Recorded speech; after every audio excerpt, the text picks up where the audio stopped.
ఎందుకంటే మనం రాసేసి ఆయన చేత మాట్లాడించడం కాదు, ప్రతి మాట చాలా వాల్యుబుల్ సార్. ఎందుకంటే ఆయన ఇట్లా చూసినా ఆయన చేతులు కూడా యాక్టింగ్ చేస్తాయి సార్, ఆయన ఫింగర్స్ కూడా యాక్ట్ చేస్తాయి. ఆయన వెనక నుంచి నడుస్తుంటే ఆ స్వాగ్ వేరే ఉంటుంది అసలు, వేరే లెవెల్. ఎందుకంటే నేను ఎవ్రీడే ఊరికనే అలా చూస్తుంటుంటే ఆయన ఊరికనే సరదాగా కూర్చున్న ఒక ఎనర్జీ, ఒక పవర్ ఉంటుంది అక్కడ. అంత ఒక అంటే వీళ్ళు ఊరికనే రెబల్ గాడ్ అని అనరు, నిజంగానే ఒక గాడ్ని చూస్తున్న ఫీలింగే ఉంటుంది.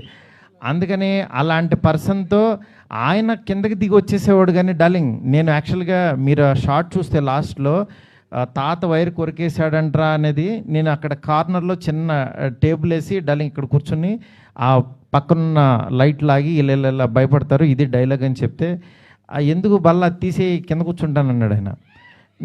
నేను షాక్ అయిపోయాను. డార్లింగ్ పర్లేదు ఊరుకో డార్లింగ్, దిగిన తర్వాత మొత్తం దిగిపోవాలి, ఇంకా మనం కింద అది వెనకాడ వేయకూడదు అన్నాడు.